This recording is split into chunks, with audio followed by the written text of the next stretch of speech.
Muy buenas noches.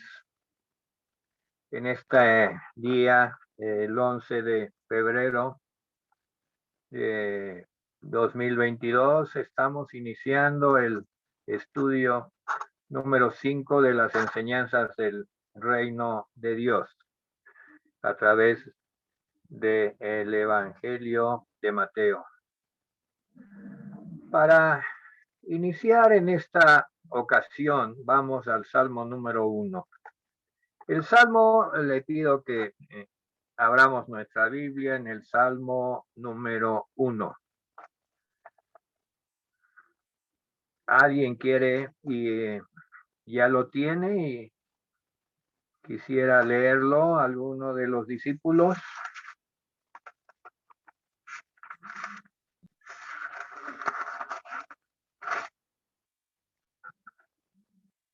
Amén. Amén. Adelante. Dice así la palabra de Dios.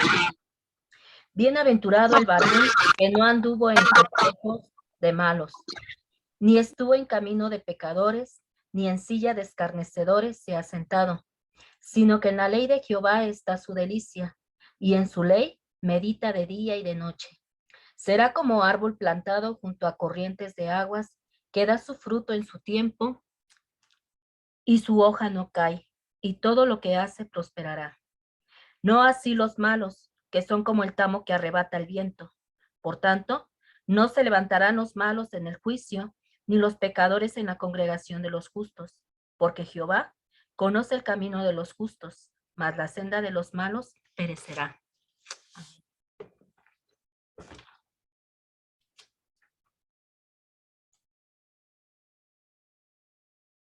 Tiene apagado su micrófono, pastor. Se apagó. Ok, ya está prendido. Este salmo nos da una introducción a las bienaventuranzas, que es parte de lo que estamos estudiando. Y dice que bienaventurado el varón, la varona, que no anduvo en consejo de malos, ni estuvo en camino de pecadores, ni en silla de escarnecedores se ha sentado. Sino que en la ley de Jehová está su delicia, y en su ley medita de día y de noche. Al final del versículo 13 dice, del versículo 3 dice, y todo lo que hace prosperará. Aquí vemos una relación muy directa con las bienaventuranzas, con los caminos en los cuales andamos y a lo que dedicamos nuestras meditaciones. Dice hermosamente que en la ley de Jehová, o sea, en la palabra de Dios, está su delicia. Es una delicia leer y estudiar la palabra de Dios. Y medita en ella de día y de noche. Gran tema para meditar. Hay meditaciones muy, muy hermosas que yo recomiendo que uno tenga en la noche cuando ya todo se aquieta. Y hay versículos, hay pasajes, hay estudios que entran en nuestro corazón de una manera hermosa durante la noche. Y todo esto dice que para dar fruto a tiempo, que la hoja no caiga y todo lo que se haga prospere. Esto es ser un bienaventurado. Vamos también a Génesis capítulo 19 y 13. En mi caso, Génesis 19, 13. Me toca, como estamos estoy yo dando las bienaventuranzas, es la bienaventuranza que dice, bienaventurados los misericordiosos, porque ellos alcanzarán misericordia. Fíjense que la palabra misericordia es una palabra que aparece muchas veces en la Biblia y es el propósito en este tiempo de que entendamos básicamente el sentido de la misericordia. Y como la misericordia viene de Dios y es una manera de operar de Dios, pues tenemos que ir a pasajes que nos hablen de ello. ¿Alguien quisiera leer Génesis 19 del 13 al 16? Amén. Dice la palabra de Dios. Porque vamos a destruir este lugar por cuanto el clamor contra ellos ha subido de punto delante de Jehová. Por tanto, Jehová nos ha enviado para destruirlo. Entonces salió Lot y habló a sus yernos, los que habían de tomar sus hijas, y les dijo: levantaos, salid de este lugar, porque Jehová va a destruir esta ciudad. Mas pareció a sus yernos como que se burlaba. Y al rayar el alba, los ángeles daban prisa a Lot, diciendo: levántate, toma tu mujer y tus 2 hijas que se hallan aquí, para que no perezcan en el castigo de la ciudad. Y deteniéndose, él, los varones asieron de su mano y de la mano de su mujer y de las manos de sus 2 hijas, según la misericordia de Jehová para con él, y lo sacaron y lo pusieron fuera de la ciudad. Amén. Amén. Hasta ahí, hermano. Es un pasaje muy, muy interesante. Jehová, el Señor acordó destruir Sodoma y Gomorra y eran ciudades donde había muchísimo pecado que ofendía a Dios. Pero resulta que allí vivía Lot, el sobrino de Abraham, que pues Dios tuvo misericordia de él y de su familia. Y aquí vemos cómo Dios toma literalmente de la mano para sacar de una situación difícil, de una situación de destrucción, a aquellos para quienes Él tiene misericordia. Y el versículo 16 es muy conmovedor y es la primera vez en la Biblia, cita el versículo 16, donde aparece la palabra misericordia. Según la misericordia de Jehová para con él. Y lo sacaron y lo pusieron fuera de la ciudad para que no fuera destruido. Y en el versículo 29 nos explica un poquito más. Dice aquí el versículo 29 del mismo Génesis 19.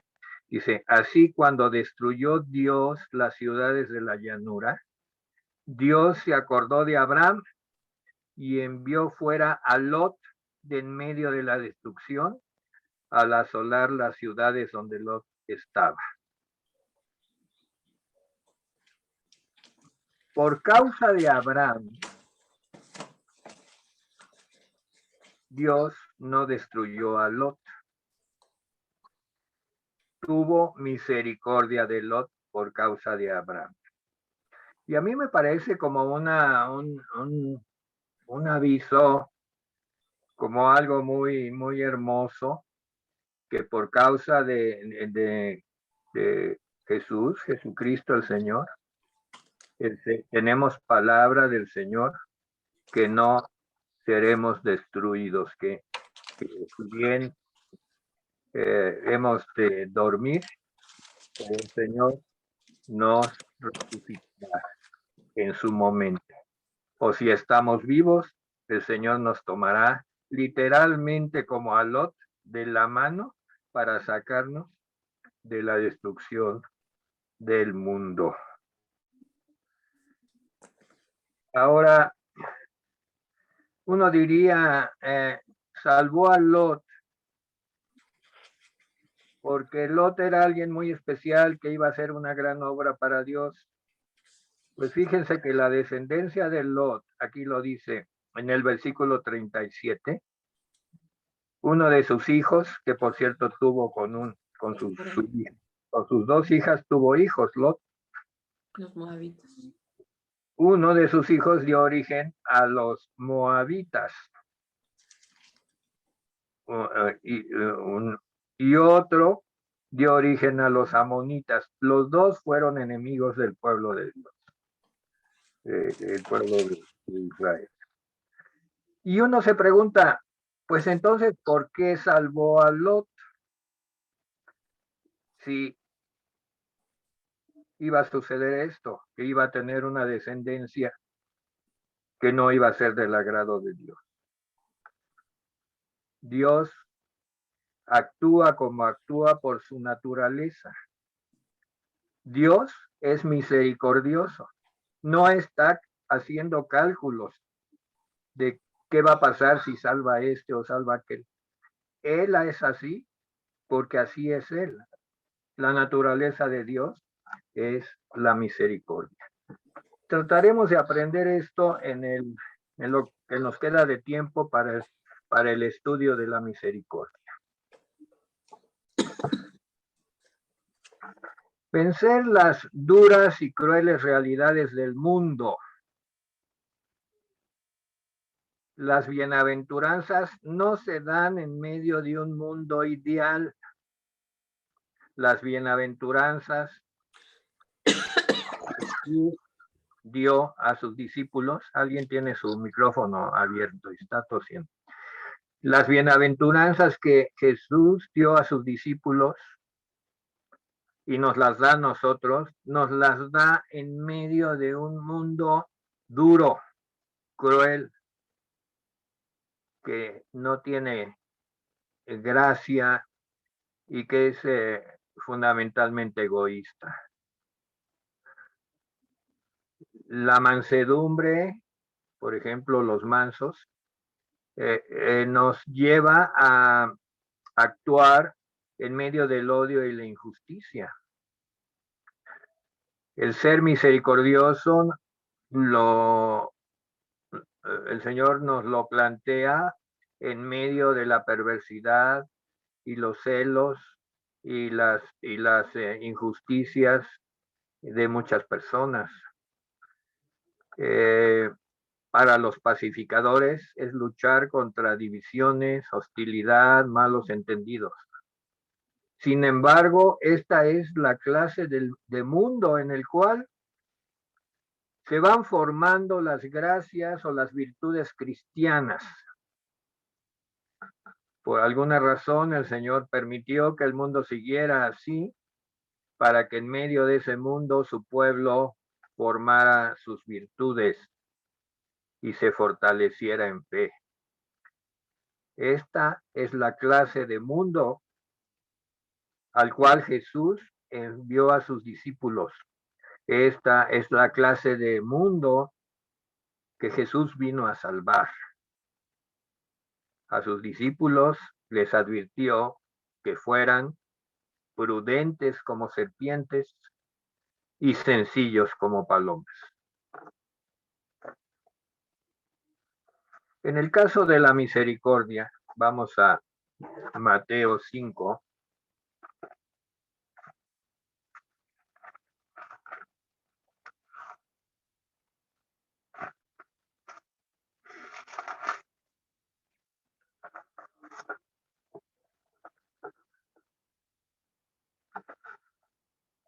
Versículo 7. Bienaventurados los misericordiosos, porque ellos alcanzarán misericordia. Es todo lo que dice. Bienaventurados los misericordiosos. Los misericordiosos y la misericordia para los misericordiosos imponen una relación con el hombre. Hay otras bienaventuranzas que tienen que ver en una relación con Dios. Aunque la misericordia viene de Dios y es Dios el que nos la da y nos enseña a ser misericordiosos. Jesús reconoció la necesidad que hay de experimentar y ejercitar la misericordia en nuestro viaje diario en la vida cristiana. Misericordia es una palabra muy usada en el Antiguo Testamento, unas 150 veces, y en la mayor parte de los casos se refiere, como ya lo vimos con Lot, que Dios tuvo misericordia de Lot por causa de Abraham, y lo salvó a él y a sus dos hijas, también a su mujer, pero su mujer pues volteó a ver la destrucción y se convirtió en estatua de sal. Sin embargo, a Lot sí lo salvó por misericordia y por causa de Abraham. Y así hay muchas citas, todas las citas están relacionadas con la misericordia de Dios. Por ejemplo, el Salmo 1 del 3 al 6, en esencia dice, la misericordia de Dios permanece para siempre.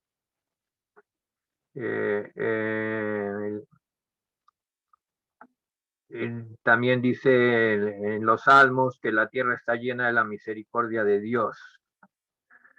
Ahora vamos a decir que la misericordia no es simplemente un asunto de suspender un juicio y perdonar la pena que alguien está acreditado. En mis primeras lecciones sobre misericordia y estudio de la palabra de Dios, pues yo nada más entendía que Dios era misericordioso cuando, debiendo castigarme o castigarnos, no nos castigaba por su misericordia. Pero esto le da una visión corta a la palabra misericordia de acuerdo a la palabra de Dios. Esencialmente se trata del amor, el amor que fluye de Dios, el amor que fluye de Dios como un río. Toda la relación del hombre y Dios depende de este amor. El amor que viene de Dios y que fluye como un río. Es un amor que fluye, que los hombres deben producir en sus relaciones unos con otros, pero que esencialmente provino de Dios. El término se usa 27 veces en el Nuevo Testamento.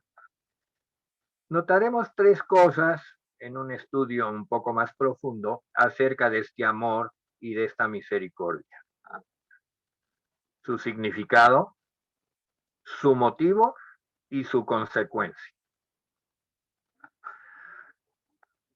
¿Qué es lo que Jesús quiso decir por esta misericordia que el cristiano debe mostrar en su vida y en sus relaciones con los demás? Primero, que la misericordia es el reverso del egoísmo. Cuando somos egoístas, todo lo demás tiene una referencia secundaria. Primero nosotros. Siempre estamos pensando en nosotros, en los nuestros, en nuestra familia, en nuestros intereses. Ese es el egoísmo que el hombre de una manera natural posee. Sin embargo, ¿cuántas veces pensamos en los que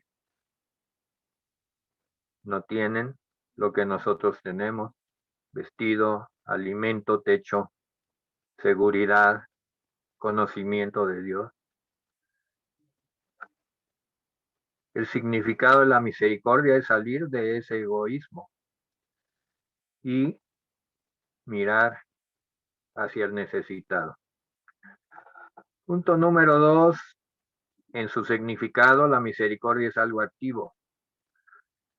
Y para ponerla por obra, empezará con compasión y simpatía.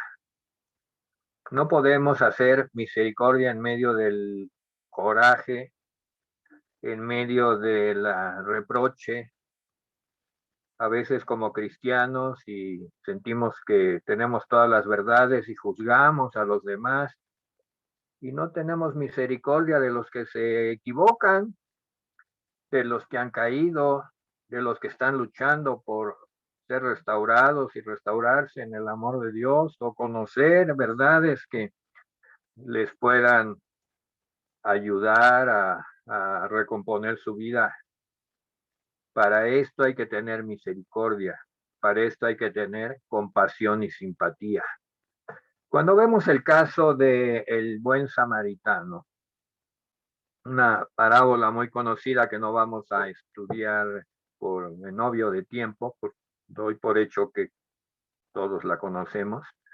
El buen samaritano se compadeció del pobre hombre herido en el camino. Pero la compasión pudo haberse detenido allí, nada más compasión. De hecho, también pasó un levita y sintió compasión. La compasión podría llevarnos a derramar lágrimas de simpatía, pero la misericordia no es compasión. La misericordia es acción. La misericordia actúa. Al final de la parábola del buen samaritano, vamos a leer el final de la parábola. Vamos a Lucas 10, 33 al 37. Si alguien ya lo tiene, ¿cómo lo va a tener si no lo había yo dicho? Lucas 10, 33 al 37. ¿Ya alguien lo tiene? Amén, dice la palabra de Dios. Pero un samaritano que iba de camino vino cerca de él y viéndole fue movido a misericordia. Y acercándose, vendó sus heridas echándoles aceite y vino y poniéndole en su cabalgadura, lo llevó al mesón y cuidó de él. Otro día, al partir, sacó 2 denarios y los dio al mesonero y le dijo, cuidádmele, y todo lo que gastes de más yo te lo pagaré cuando regrese. ¿Quién pues de estos 3 te parece que fue el prójimo del que cayó en manos de los ladrones? Y él le dijo, el que usó de misericordia con él. Entonces Jesús le dijo, ve y haz tú lo mismo. Amén. Y es lo mismo que Jesús nos está diciendo ahora. Ve, vayan y hagan lo mismo. Háganlo, hagamos lo mismo. Hagamos lo mismo. Es un reto de cada día, es un reto de cada día. Hay hay muchos casos, la mayor parte anónimos, pero hay uno que en los testimonios históricos que me conmueve mucho. Un hombre que se llamó Pedro Claver, cuando llegaban los barcos llenos de esclavos a Cartagena de Indias, y esos barcos llegaban y había muchos moribundos ya en el barco, muchos ya estaban muertos, muchos estaban heridos, la mayor parte desnutridos. Él pedía permiso a los capitanes de los barcos de esclavos y subía. Y uno por uno atendía a todos los esclavos, al que le lavaba sus heridas, al que le llevaba agua, alimento, alguna medicina, o enterraba a los que ya habían fallecido. Consolaba a los que agonizaban, mostraba misericordia. Y ese es solamente un testimonio de alguien que pues hacía de la misericordia una labor de tiempo completo. La misericordia además es personalizada. No es una vaga benevolencia, o sea, decir yo soy bueno, a veces soy generoso. No es un amor sentimental por la humanidad. Hay gente que quizás podemos decir yo amo a la humanidad, pero la gente me pone nervioso. La característica grande y preciosa de Jesús es que vez tras vez que lo vemos en los evangelios, lo encontramos dándose por completo, por entero, a cada persona individualmente con la que trataba. Trató con personas de la más alta alcurnia y de la más baja socialmente, económicamente, y con los más necesitados de la tierra. Nunca los hizo a un lado, siempre se ocupó de ellos individualmente. individualmente. Sanó al ciego, al sordo, al mudo, al paralítico. Cada necesidad él la conocía. Individualmente se ocupó de cada uno de ellos. Cada día en nuestra vida, amados hermanos, personas que escuchan esta conferencia, cada día en nuestra vida nos trae docenas de oportunidades para realizar pequeños actos de sensatez, de servicio y de misericordia. Un ideal deja de ser un ideal hasta que ponemos manos a la obra, hasta que nos autoidentificamos con otras personas. Este es un ejercicio que debemos hacer y nunca abandonar. El número 2 es el motivo por la cual tenemos misericordia. El motivo es de mucha importancia en todo servicio cristiano. No es qué tanto hemos hecho, y el Señor no nos juzgará por nuestras muchas obras, sino por qué lo hemos hecho. ¿Por qué? Los motivos. Es posible que uno realice obras de misericordia con algún motivo posterior. Y en tal caso se nulifica el efecto verdadero de la misericordia. Lo vemos en el caso de Lot. Si el Señor, que sabe todas las cosas, sabía que de la descendencia de Lot iba a salir personas contrarias al pueblo de Dios, pues si él fuera un calculador, no hubiera hecho misericordia con Lot, pero él hizo misericordia porque en su ser está el hacer misericordia, y lo hizo por su siervo Abraham. El motivo es de mucha importancia. En el primer caso, el verdadero misericordioso no reclama por la misericordia hecha al hombre. Esta bienaventuranza no dice, fíjense, vamos a ver lo que no dice, que si el creyente A es misericordioso hacia B, hacia la persona B, entonces B, por necesidad, en reciprocidad, será misericordioso hacia la persona que hizo misericordia con él.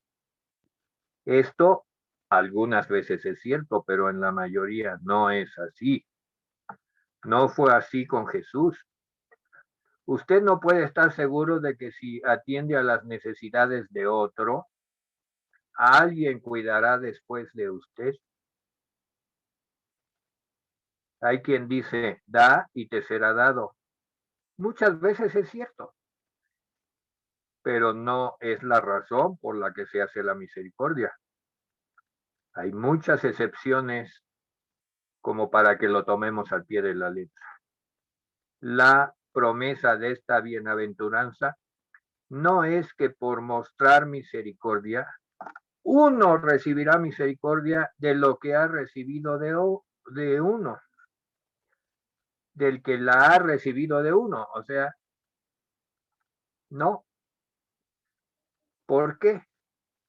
La razón es que todas las bienaventuranzas son dones de Dios, que Dios da a las personas.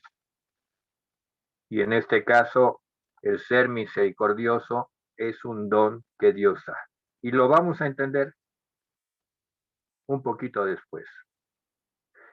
El misericordioso no hace reclamo sobre la misericordia de Dios. Jesús no está diciendo de ninguna manera en esta breve versículo, haz obras de misericordia y podrás reclamar la misericordia de Dios. Sí dice, bienaventurados los misericordiosos, porque ellos alcanzarán misericordia. Y este alcanzarán es como entrar en la esfera de la misericordia. El misericordioso, por lo tanto, imitará de alguna forma o hará la forma. El ser misericordioso es la manera divina de hacer las cosas. Dios hace todas las cosas por misericordia hacia nosotros. Por tanto, el misericordioso que opera de acuerdo al don de Dios, actúa en esencia como Dios actúa. Es un hecho notable el que las dos parábolas en las cuales Cristo trata del juicio en la vida venidera, él destaca la misericordia o la ausencia de ella como aquello que decidirá el destino final del hombre. ¿Qué tal que en el día postrero, cuando el Señor juzgue a su iglesia, juzgue a los creyentes en ese tribunal, vea en nosotros y analice y muestre cómo fue nuestra vida en cuanto a nuestras obras de misericordia y cuáles fueron los motivos? Y si lo hacíamos por un don de Dios o por un deseo egoísta de sobresalir. Nuestra salvación es determinada por el hecho de que Dios da misericordia sobre nosotros y no porque nosotros damos misericordia a otros. Muy importante. Este versículo no es para alcanzar la salvación, es para expresar a una persona ya salvo, porque los misericordiosos alcanzarán misericordia, no por lo que ellos hayan hecho. No es la ley de la retribución a las obras, sino es la actitud de entrar en la esfera en la cual somos perdonados por Dios. Esta promesa, pues, no puede significar que si nosotros somos misericordiosos hacia otros, que Dios será misericordioso hacia nosotros. La misericordia de Dios es dada a nosotros como un don inmerecido y no depende de ninguna cosa que nosotros hayamos hecho o que no hayamos hecho en nuestra actitud o acción hacia los demás. Finalmente, la misericordia y sus consecuencias. Entrar en la vida de la misericordia y ser misericordioso conduce hacia el entendimiento. El entendimiento, la misericordia hace a la tolerancia más fácil. Al ejercer misericordia, uno llega a entender por qué la persona es como es, piensa como es, piensa o actúa como actúa y reacciona. Esto es hecho posible por la autoidentificación con otros. La misericordia nos permite identificarnos con otras personas y entrar en su alma, en su corazón. Es esto lo que el ser misericordioso significa. La demostración suprema de esta misericordia como enseñanza es la encarnación. Dios se identificó con los hombres y tomó carne. En Jesús, la misericordia de Dios se hizo visible. Y finalmente, la misericordia conduce hacia el perdón. Jesús trazó un cuadro de un hombre con una viga en su ojo queriendo sacar una basura en el ojo de su vecino. Y es un poco ridícula, pero nos lleva a grandes enseñanzas. ¿Cómo es posible que alguien que tiene una viga en su ojo quiera sacar una basurita del ojo del vecino? Porque dijo Jesús más adelante en Mateo 7, porque con el juicio con que juzgáis, seréis juzgados. Con la medida con que medís, os será medido. Mas si no perdonáis a los hombres sus ofensas, tampoco vuestro Padre os perdonará las vuestras. Sin dar el perdón, no se puede obtener el perdón. Sed misericordiosos y obtendréis misericordia, dice Santiago 2:3. Porque juicio sin misericordia se hará con aquel que no hiciere misericordia, y la misericordia triunfa sobre el juicio. Ahora, finalmente, y esto es lo más importante, la misericordia conduce hacia el servicio cristiano que Dios anhela. Detrás de la ausencia de misericordia del mundo moderno está la impiedad, la falta de piedad, la falta de fe y de conocimiento de Dios de este mundo moderno. En medio de este mundo, la voz de Dios llama a los hombres a ejercer misericordia. El hombre que sofoca la voz de Dios, pues carecerá de misericordia, procederá de una manera natural y egoísta. El crecimiento de la brutalidad siempre ha estado acompañado de un regreso al paganismo, alejarse de Dios. Eso ronda alrededor de cada uno de nosotros, a pesar de nuestra civilización y cultura. Sin embargo, y ahí terminó, la práctica de la misericordia nos une con Dios. La práctica de la misericordia despliega ante nosotros una vida de servicio. Los misericordiosos se agigantan en el servicio. Muchas gracias por escucharme en esta disertación sobre la misericordia. Cedo la palabra a Yazaret Rivera. Adelante, Yazaret. Sí, hermano. Buenas noches, hermanos. Vamos entonces a continuar con nuestra siguiente lectura. Vamos a Mateo 5, 27.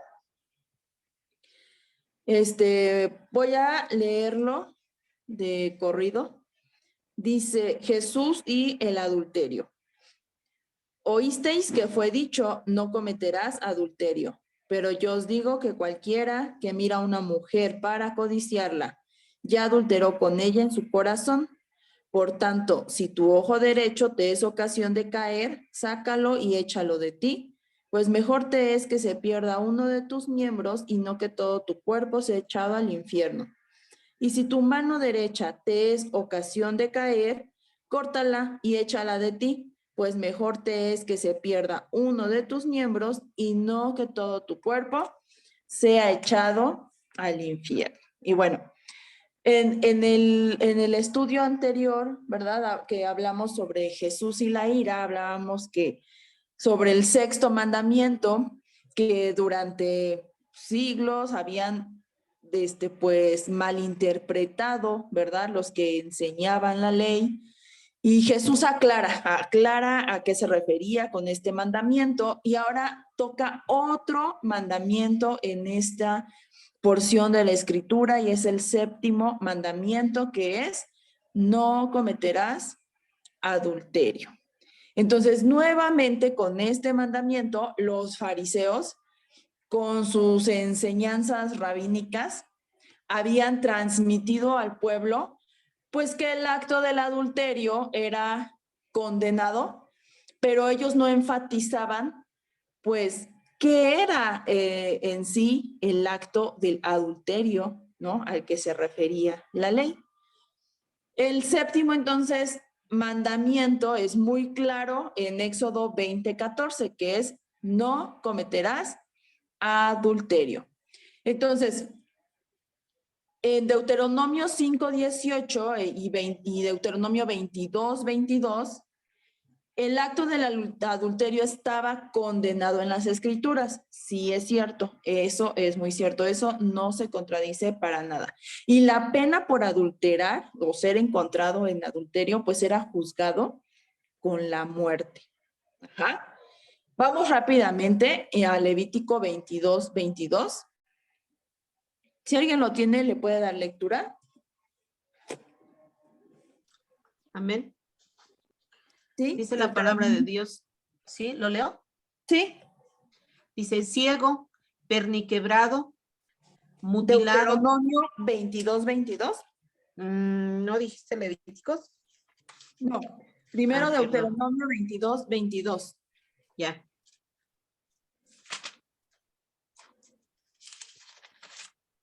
Deuteronomio 22:22. Sí. Si fuere sorprendido alguno acostado con una mujer casada con marido, ambos morirán. El hombre que se acostó con la mujer y la mujer también. Así quitarás el mal de Israel. Amén. Ajá. Y Levítico 20:10, ese aquí lo tengo, dice, si un hombre cometiere adulterio con la mujer de su prójimo, el adúltero y la adúltera indefectiblemente serán muertos. Entonces, la ley condenaba este acto, pues, con la muerte. Pero la hipocresía de los fariseos y la actitud de los fariseos, y que era lo que Jesús no le agradaba para nada, pues era muy evidente cuando, y voy a volver a tomar el ejemplo de Juan 8 con la mujer, ¿verdad? Que fue encontrada en adulterio y entonces le trajeron a Jesús a una mujer, ¿no? Para que la condenara, porque eso dictaba la ley. Y entonces los fariseos querían probar, bueno, Jesús, a ver, la ley dice esto, a ver, queremos ver a ti, Jesús, que cumplas la ley, ¿no? Así como nosotros la hemos cumplido todo este tiempo, casi los fariseos tenían esa actitud, y le traen a una mujer, pues ya para que la apedrearan, ¿verdad? Y fuera muerta por lapidación, pero curiosamente no traen al hombre. Y la ley decía que los dos tenían que ser muertos, ¿verdad? Si es que se encontraban pues en este acto. Entonces, la interpretación rabínica de este mandato pues había olvidado convenientemente pasajes claves en las escrituras donde se habla que el problema radicaba en el deseo del corazón pecaminoso. Por eso Jesús más adelante dice, ¿no? Pero yo os digo. Entonces, Mateo 5 dice, oísteis que fue dicho, no cometerás adulterio. Y dice Jesús, pero yo os digo que cualquiera que mira a una mujer para codiciarla, ya adulteró con ella. ¿En dónde? En su corazón. El problema entonces radica en el corazón pecaminoso del hombre. Ajá. Inclusive en la ley, en los 10 mandamientos, más abajo, Éxodo 20:17, nos dice, y es otro de los mandamientos, no codiciarás la casa de tu prójimo, ni su mujer, ni su siervo, ni su esclava, ni su buey, ni su asno, ni nada que le pertenezca a tu prójimo. En primera de Samuel 16:7 dice, pero el Señor le dijo, no te dejes llevar por la apariencia ni por su estatura. Yo soy el Señor y veo más allá de lo que el hombre ve. El hombre mira lo que está delante de sus ojos, pero yo miro el corazón. Y entonces esta es la situación, ¿no? Entonces los fariseos podían estar cumpliendo pues este mandamiento de forma externa, y volvemos a lo mismo, externamente, a lo mejor ellos no iban y se acostaban con otra mujer, ¿verdad? Y de esa forma cumplían la ley. Pero ¿qué tal su corazón? Su corazón podría haber estado lleno, ser un nido de adulterio, según Jesús. Y el único que conocía los corazones de todos, y lo conoce, pues es Jesús, ¿verdad? Él es el único que conoce el corazón. Y entonces Jesús nos enseña pues sobre el adulterio, pero ese es el adulterio que nace desde el corazón del hombre, y que nacido en el corazón del hombre se manifiesta en nuestro cuerpo. Y es por eso que después habla del ojo y después habla de la mano. Ajá. Entonces, Jesús afirma, pero yo os digo. Aquí Jesús no está contradiciendo, ¿verdad? La ley, no está contradiciendo los mandatos de Dios. Él lo que contradice es la interpretación rabínica oral de la ley que distorsionaba los mandamientos de Dios. Y pues Jesús tenía la plena autoridad para dar la interpretación correcta de la ley, porque pues Jesús era Dios encarnado, es Dios encarnado, ¿verdad? Y el propósito, recordemos, y el fin y el propósito de la ley era Cristo. Entonces él daba la interpretación correcta a esto. Entonces, ¿qué pasa? Jesús no condena una mirada casual, ¿no? ¿Por qué? Porque ni modo que nosotros salgamos a la calle y andemos con los ojos tapados. Obviamente que va a haber mujeres, va a haber hombres, ¿no? ¿Por qué? Porque este mandamiento se aplica a ambos, hombres y mujeres. Y no podemos andar con los ojos cubiertos. O sea, Jesús no condena la mirada natural. Lo que él exhorta y condena es la mirada intencional, repetida, constante y con deseo de codiciar sexualmente a otra persona. Eso es lo que Jesús condena.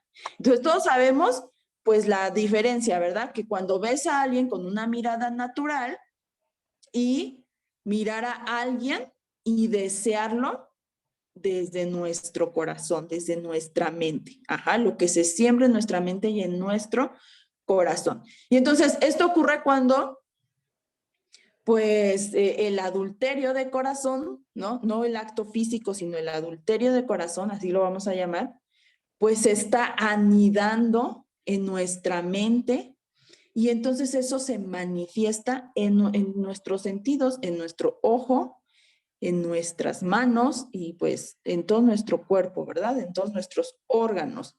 Entonces, lo que Jesús nos está diciendo es que el acto físico del adulterio pues es tan pecaminoso como el simple pensamiento y la intención del adulterio que sale del corazón. Uno podrá decir, pero yo no lo hice, pero no fui con mi vecina que me invitaba a un café, no fui, pero quizá lo deseaste en tu corazón, lo pensaste y simplemente con eso, delante de Jesús, pues estabas cometiendo adulterio. Entonces, ¿qué pasa? Pues que las escrituras nos hablan que repetidamente el problema radica en el corazón. Lo vimos anteriormente cuando hablamos sobre la ira. Decíamos, las leyes castigan cuando tú vas y asesinas a una persona, pero las leyes no pueden decirte, estás mal porque en tu corazón odias a tu hermano. Pero Cristo sí, porque Cristo examina y a Cristo le importa nuestro corazón. Y entonces lo mismo sucede con este pecado del adulterio, ¿verdad? O sea, las leyes podrían decir, yo te castigo si yo te encuentro con otra persona en un acto sexual, pero para Cristo simplemente el hecho de pensarlo, ¿no? Y tener una intención, a lo mejor no consumada, para él pues ya era adulterio. Ajá. Proverbios, las escrituras nos enseñan sobre esto. Proverbios 4:23 nos dice, sobre toda cosa guardada, guarda tu corazón, porque de él mana la vida. Ajá. También dice en Jeremías 17:9, el corazón engañoso es el corazón del hombre más que todas las cosas. ¿Quién lo conocerá? Entonces, la raíz de todos los pecados que brotan en nuestra vida, pues salen del corazón, ¿verdad? Cuando el corazón no anhela hacer la voluntad de Dios. Y entonces, pues uno de los pecados que más se evidencian y que es la raíz de muchos otros pecados, pues es el pecado sexual. Primero Cristo manejó la ira, porque la ira es igual la raíz de uno de los pecados que dan pie a más pecados, pero otro que ahorita está mencionando es el pecado sexual. Y entonces el adulterio de corazón, o sea, ese que piensas, no solo el que haces, sino el que piensas, pues también se puede manifestar de diversas formas. ¿Qué es adulterio de corazón? Ok, yo no engaño a mi esposa, pero veo pornografía, ¿no? O la masturbación, eso es una manifestación del adulterio de corazón. Todo comienza con un pensamiento, con una mirada lasciva y todo eso se anida en nuestro corazón y entonces eso da un fruto y el fruto es pues un pecado. Santiago 1, vamos rápidamente. Santiago 1, versículo 14 y 15. Dice la palabra de Dios. Sino que cada uno es tentado. Lo voy a leer desde el 12 porque tiene mucho que ver, lo vimos ahorita en el Salmo 1 que leímos. Dice la palabra de Dios, bienaventurado el varón que soporta la tentación, porque cuando haya resistido la prueba recibirá la corona de vida que Dios ha prometido a los que le aman. Cuando alguno es tentado, no diga que es tentado de parte de Dios, porque Dios no puede ser tentado por el mal, ni él tienta a nadie, sino que cada uno es tentado cuando de su propia concupiscencia es atraído y seducido. Entonces la concupiscencia, después que ha concebido, da a luz el pecado, y el pecado siendo consumado, da a luz a la muerte. Santiago aquí nos explica, ¿verdad? Que eso que se siembra en el corazón cuando es malo, pues da un fruto malo, y el fruto es pecado, y el pecado lleva, pues, a la muerte. Entonces, ¿dónde comienza todo? Pues todo comienza en el corazón del hombre, ¿verdad? Cuando el corazón del hombre se inclina a los deseos de la carne y no anhela hacer la voluntad de Dios, pues es ahí cuando comienza todo. Entonces, una de las cosas de las cuales debemos ser conscientes es que en el pueblo de Dios, en las iglesias, hay personas, hermanos, que luchan, que luchamos, que luchan con esto. Ajá. O sea, esto no es un caso aislado ni es algo que hablar con tabú. Jesús en su momento, en su tiempo, hermanos, aunque no lo crean, la manera en que él hablaba y él se expresaba de estas cosas era controversial. Él muchas veces se ha hablado que Jesús fue un revolucionario, sí, porque hablaba de temas que para su tiempo eran controversiales. Y hoy en día hablar de estas cosas sigue siendo controversial, ¿verdad? Y entonces, ¿por qué? Porque Jesús tocaba temas que seguramente incomodaban y sacudían lo más oculto y profundo del corazón del hombre. Y de la misma forma, la palabra hoy en día revelada por Cristo, pues de igual manera nos tiene que sacudir y nos sacude. Dice que la palabra de Dios penetra hasta lo más profundo, ¿verdad? De los huesos, hasta las coyunturas, hasta el tuétano. ¿Por qué? Porque ese es el efecto de la palabra de Dios. Entonces no podemos pretender ser como los fariseos. Por eso Jesús marca mucho esta diferencia y dice, ustedes tienen que ser mayores y hacer cosas mayores que los fariseos y los escribas. Por eso nos da todas estas enseñanzas y no podemos entonces ser como ellos y aparentar y pensar que mientras que lo de afuera esté bien, mientras que nadie se entere, mientras que nadie sepa lo que yo hago en lo oculto, pues todo está perfecto. Porque Cristo, hermanos, Cristo, ese es su mayor propósito. Él quiere liberarnos. Cristo nos confronta. Es por eso que en esos tiempos Jesús era controversial, porque lo que hablaba incomodaba. Porque Cristo quiere eso, quiere liberarnos, quiere confrontarnos con nuestro pecado. No que lo ignoremos, hermanos, no que lo dejemos como que ahí en lo oculto, ahí está bien mientras nadie sepa. No, quiere que confrontemos nuestra realidad para ir a un genuino arrepentimiento. Ajá. Otra de las maneras en las que se manifiesta el adulterio de corazón, pues es desear sexualmente a cualquier persona.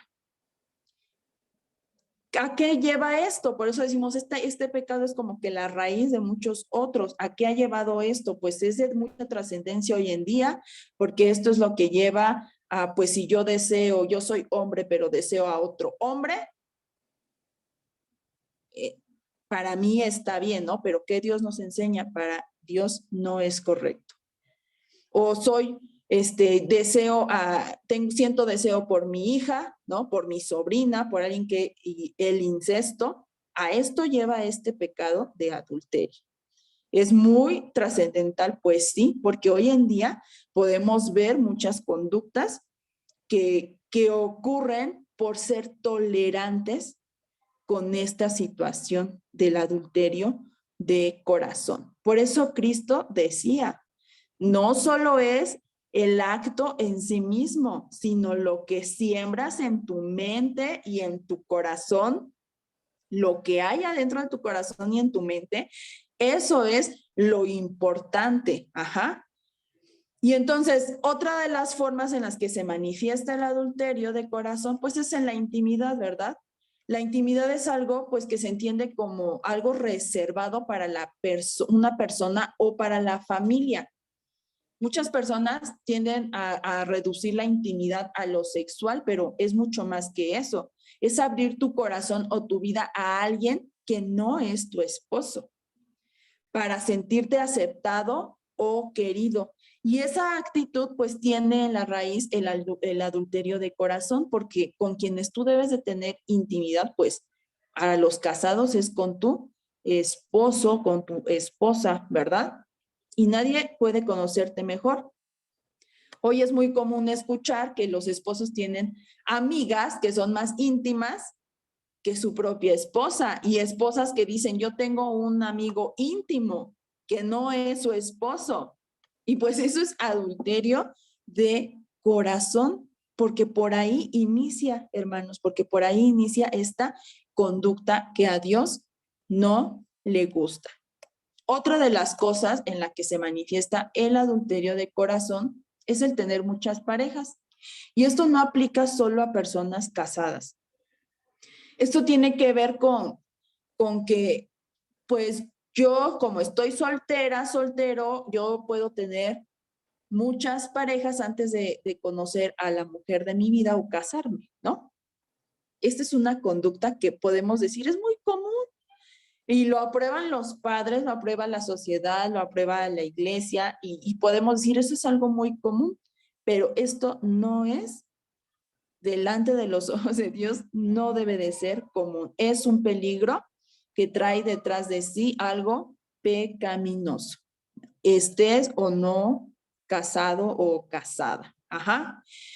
Entonces, algunas podemos decir, todos entonces hemos caído, ¿no? Ya viéndolo desde la perspectiva de Jesús, todos hemos caído en algún momento en este pecado. Pero hay una manera de tratarlo, hay una manera, hay una solución. Jesús vino esto a enseñarnos, Él no vino a condenarnos, Él vino a enseñarnos la forma. Y entonces nos muestra pues cuán profundo entonces es el adulterio delante de sus ojos. No solo es el acto en sí mismo, ¿no? Sino que tiene más profundidad en la vida, pero también nos enseña el antídoto. Ajá. Entonces, el Antiguo Testamento, hermanos, en Éxodo 21, del 23 al 25, habla de leyes, ¿no? Que decía que sacar, dependiendo de tu mal, era el pago que tú hacías, ¿no? De ahí viene el ojo por ojo, el diente por diente, ¿no? El mano por la mano. Entonces, si tú dañabas una mano, pues te pagabas con una mano. Si tú dañabas un ojo, pues pagabas con un ojo. Pero entonces, después Jesús entonces nos dice, vamos de nuevo a Mateo 5, que ya lo perdí, ajá, Mateo 5, y dice,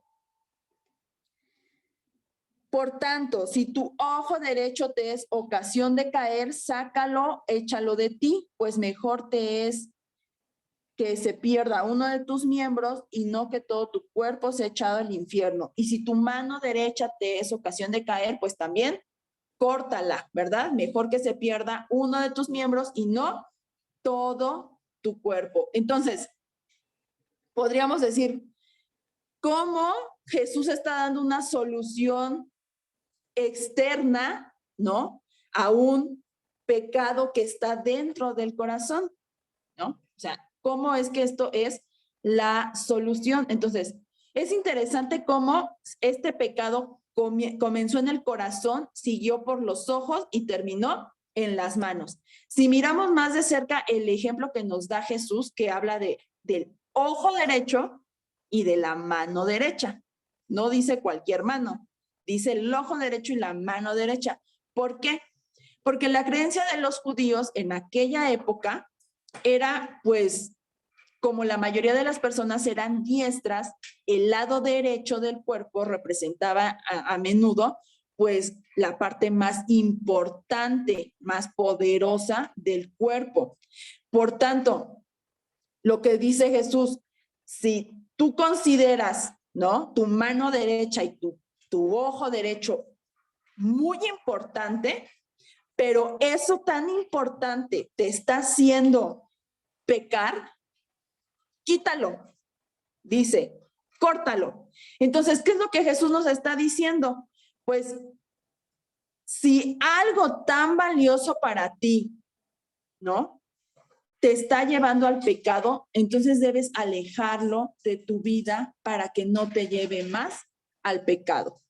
Hay un predicador, se llama John Stott, y hace una interpretación de esto y me parece conveniente leerla porque me gustó mucho. O sea, él lo interpreta de esta forma. Dice, si tu ojo te es ocasión de caer, porque la tentación llega a ti por medio de los ojos, o sea, los objetos que ves, entonces sácate los ojos, es decir, no mires, compórtate como si realmente te hubieras sacado los ojos y los hubieras tirado y ahora estuvieras ciego y por eso no pudieras ver los objetos que anteriormente te fueron ocasión de caer. Además, si tu mano o tus pies, o sea, las cosas que haces o los lugares que visitas, dice, te son motivo para pecar, entonces córtate las manos y los pies.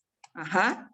Y es decir, no lo hagas. No vayas a esos lugares que te son ocasión de pecar y no hagas las cosas que te son ocasión de pecar y compórtate como si realmente te hubieras cortado las manos y te hubieras cortado los pies. Ajá.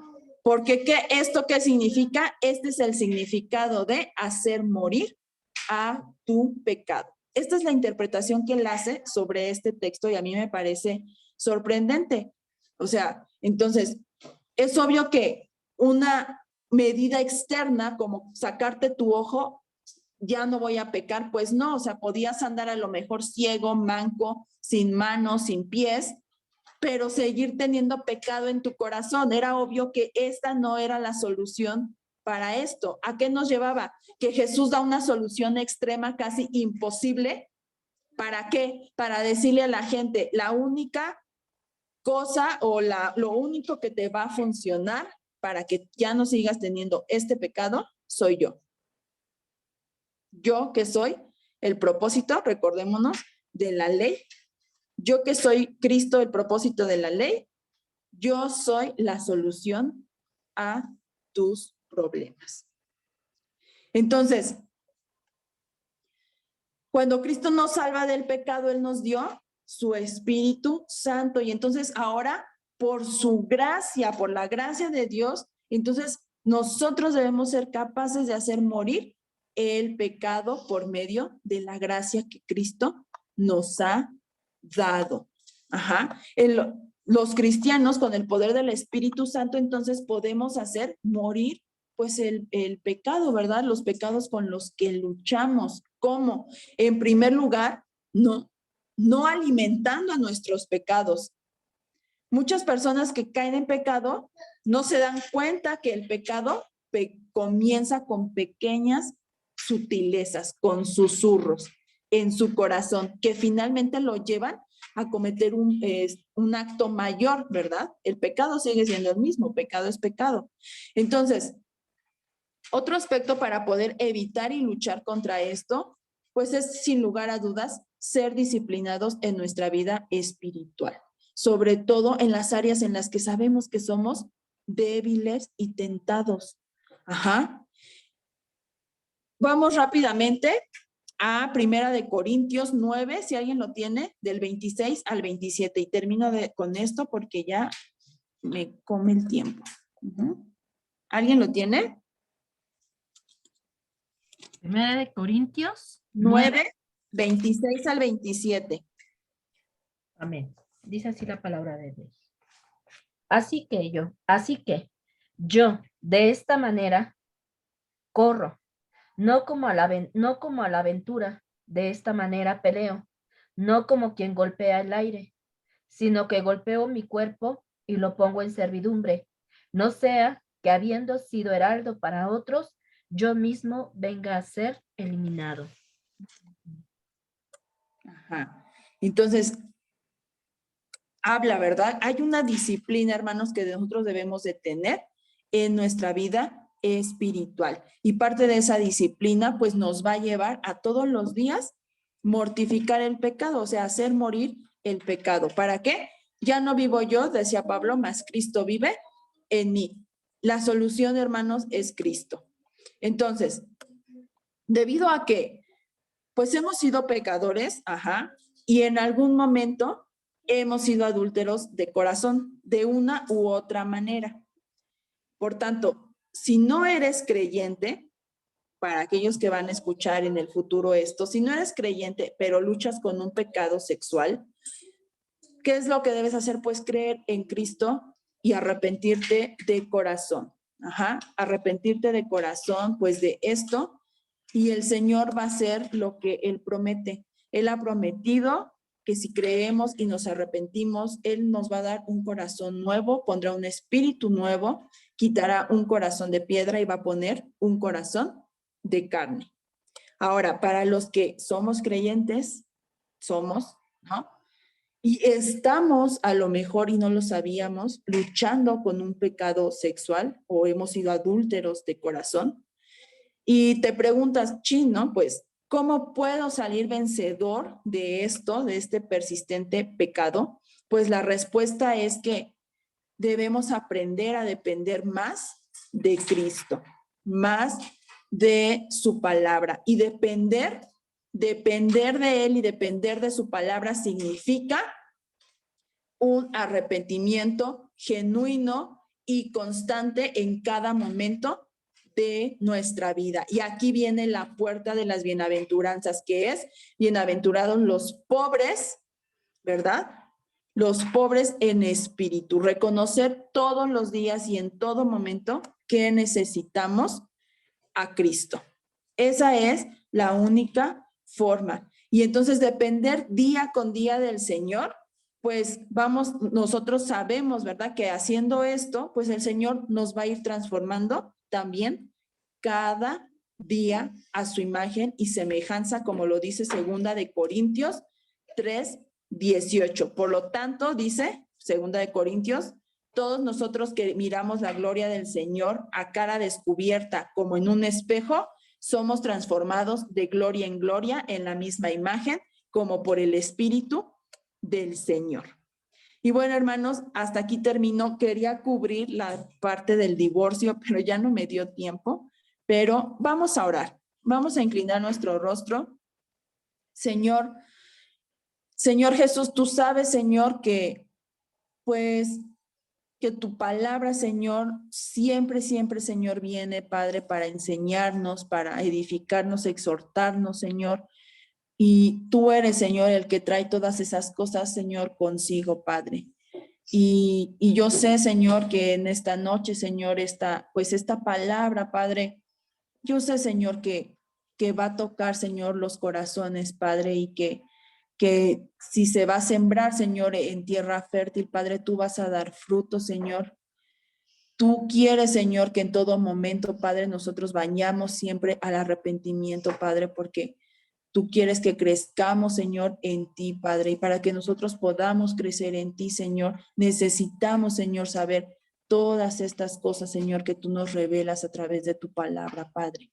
Gracias, Señor, porque nos permite seguir aprendiendo, Señor, más y más de ti, Señor. Te pido, Señor, que te quedes con cada uno de mis hermanos, Señor, y que esta palabra se la lleven, Señor, en su vida y en sus corazones, Padre. En el nombre de Jesús, muchas gracias. Amén. Bueno, hermanos, espero verlos el siguiente viernes, primeramente Dios, y continuaremos con lo que sigue. Bendiciones. Gracias, José. Bendiciones, Gracias, hermanos. pastor. Bendiciones. Gracias.